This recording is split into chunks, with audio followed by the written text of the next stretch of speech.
Welcome to NSTV news. నా పేరు ప్రతిభ. బులెటిన్లో ముందుగా హెడ్లైన్స్ చూద్దాం. కోరుకొండ మండలం కాపవరం జనసేన పార్టీ గ్రామ ప్రెసిడెంట్ జాజుల గణేష్ మరియు గ్రామ సర్పంచ్ జాజుల రాము మాట్లాడుతూ రాజానగరం నియోజకవర్గ శాసనసభ్యులు బత్తుల బలరామకృష్ణ ఎమ్మెల్యే అయిన తరువాత కాపవరం గ్రామానికి ఎన్నో అభివృద్ధి పనులు చేస్తూ గత ప్రభుత్వంలో పంట నష్టం కలిగిన రైతులకు పంట నష్టం తీసుకువచ్చి రైతుల కుటుంబాలకు ఆనందం నింపారు. ఆయన రైతు బిడ్డ కాబట్టి, రైతుల కష్టాలు తెలిసిన మనిషి కాబట్టి, రైతులు బాగుంటే దేశం బాగుంటుందనే ఉద్దేశంతో రైతులకు ఎమ్మెల్యే ఎప్పుడు ఎన్నుండేవారు. కష్టాలు తెలుసుకొని సమయానికి నీరు అందించడం తదితర కార్యక్రమాలు చేస్తూ రైతు బాంధవుడిగా నిలిచారని కొనియాడారు. రాజానగరం నియోజకవర్గం ఎమ్మెల్యే గారు మా బొత్తుల బలరామకృష్ణ గారి ఆధ్వర్యంలో చాలా బాగా అభివృద్ధి పనులు జరుగుతున్నాయండి. గత సంవత్సరంలో పంట నష్టం డబ్బులు ఎవరికీ పడలేదు. ఇప్పుడు ఈ సంవత్సరం పంట నష్టం డబ్బులు అందరికీ కూడా పడినాయి. అలాగే గోశాలలో గోషెడ్లకు కూడా ప్రతి గోషెడ్లకి ఎంతమంది తీసుకున్నారో అంతమందికి వారి ఖాతాలోను డబ్బులు జమ చేయబడింది. అలాగే తల్లికి వందనం కూడా మా ఊరు పేరు చెప్పి ఒక 30 పేర్లు ఎన్నో పేర్లు వచ్చినాయి. ఆ 30 పేర్లు కూడా ఇప్పుడు పెట్టుకోమన్నాం. 30 పేర్లు కూడా అది దేని వల్ల తేడా వచ్చింది, కరెంటు బిల్లు వల్ల లేదా ఇంకోటి అన్నది అది కూడా వెరిఫికేషన్ చేసి సెక్రటరీ గారు అవి కూడా తయారు చేస్తున్నారు. ఆ 30 కూడా వచ్చేస్తాయి.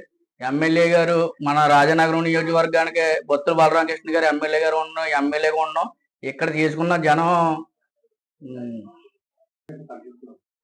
అక్కడ నుంచి చెప్పనా, రాజానగరం నియోజకవర్గంలో బొత్తుల బలరామకృష్ణ గారు ఎమ్మెల్యేగా ఉండడం వల్ల ఈ 3 మండలాల జనం కూడా చేసుకున్న అదృష్టం. అలాగే ఈయన ప్రభుత్వంలో మా కాపురం విషయానికి వస్తే మాకు వ్యవసాయం ఈ సంవత్సరం పడినంత ఇదిగా ఎప్పుడూ లేదు. నీరు కావాలని మేము వెళ్ళినప్పుడల్లా కూడా నీరు అందజేసారు. ఎప్పుడు కూడా మా 3 చెరువులు ఉన్నాయి. 3 చెరువులు కూడా ఎప్పుడు ఫుల్గానే ఉన్నాయి. బలరామకృష్ణ గారి ఆధ్వర్యంలో చాలా బాగుంది. మా ఊరు అయితే పక్కగా బలరామకృష్ణ గారు అనేటప్పటికి ఒక దేవుళ్ళ కొలుస్తున్నారు. ఇప్పుడు మా గ్రామానికి వచ్చి ఎవరికన్నా ఏ రకమైన సమస్య ఉన్నా వాళ్ళని తీసుకుని వెళ్ళి సార్ దగ్గరికి ఇలాగ పలానా వాళ్ళకి సమస్య ఏంటంటే ఇమీడియట్లీగా ఆ సమస్యను పరిష్కరిస్తున్నారు. దానికి కారణం మొన్న ఈ మధ్యనే ఒక ఆవిడ ఒక పెన్షన్ విషయంలోనూ నా దగ్గరికి వచ్చిందండి. వస్తే సార్ దగ్గరికి తీసుకెళ్తే సార్ ప్రత్యేకంగా 2 మనుషులను అప్పచెప్పి గవర్నమెంట్ హాస్పిటల్కి తీసుకుని వెళ్ళి ఆయన వాళ్ళకి ఛార్జీలు కూడా ఖర్చులకు డబ్బులు ఇచ్చి లైన్ చేశారు. అలాగే ఏ సమస్య ఆయన దగ్గరికి తీసుకెళ్ళినా కానీ చేస్తున్నారు. వారికి మా ప్రత్యేకమైన ఎమ్మెల్యే గారికి మా ప్రత్యేకమైన ధన్యవాదములు. అలాగే గణేష్ నగర్ లో గత 5 సంవత్సరాల కిందటి నుంచి కూడా అసలు అక్కడ ఎలుగన్నా చూడలేదండి. వాళ్ళు ఒక లైట్ కూడా లేదు. వాళ్ళకి స్తంభాలు 5 సంవత్సరాలు తిరిగారు, పోరాడారు కానీ ఒక స్తంభం కూడా పడలేదు. వాళ్ళని నేను తీసుకుని వెళ్ళి ఎక్కడ ఇంటికి రాజమండ్రి కూడా వెళ్ళలేదు మేము. ఇక్కడ మన కోరుకొండ పార్టీ ఆఫీస్ దగ్గరికి తీసుకెళ్లి సార్ ఇలాగా చాలా చీకట్లో ఉంటున్నారండి, ఇలాగ స్తంభాలు కావాలండి అంటే నేను చెప్పిన అరగంటలో ఏఈ గారు వెంటనే వచ్చి ఎక్కడెక్కడ స్తంభాలు పడతాయని లైన్ మ్యాన్ గారిని తీసుకుని వచ్చి 12 అడుగులకి ఎన్ని అడుగులు తమ్మమాట అండి ఇలాగ కొలుసుకుండి వెంటనే వారం రోజుల్లో స్తంభాలు పడిపోయాయండి. అది స్తంభాలు 15 స్తంభాలు గణేష్ నగర్ లో వేయించిన ఘనత బొత్తుల బలరామకృష్ణ గారు. అడిగిన వెంటనే 15 స్తంభాలు ఎక్కడ వస్తాయండి? పంచాయతీ తీర్మానానికి నెల పడుతుంది.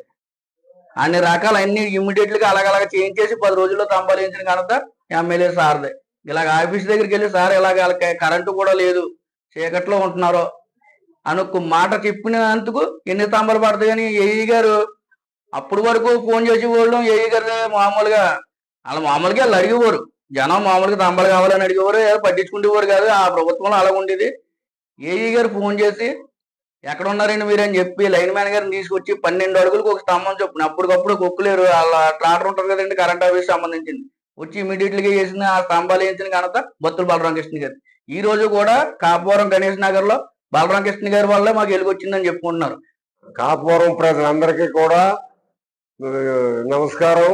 ఎవరన్నా ఒకవేళ ఏదైనా కారణాల చేత ఈ పంట నష్టం డబ్బులు పడకపోతే మాత్రం ఈఆర్ఓ దగ్గరికి వచ్చి ఆ సర్వే నెంబర్లు చూసుకుని ఏం చేత పడలేదో చూసుకుని ఒకవేళ దాని ఏమైనా ఉంటే కారణాలు తెలుసుకుని చేసుకోండి. ప్రతి ఒక్కరికి కూడా పడతాయి.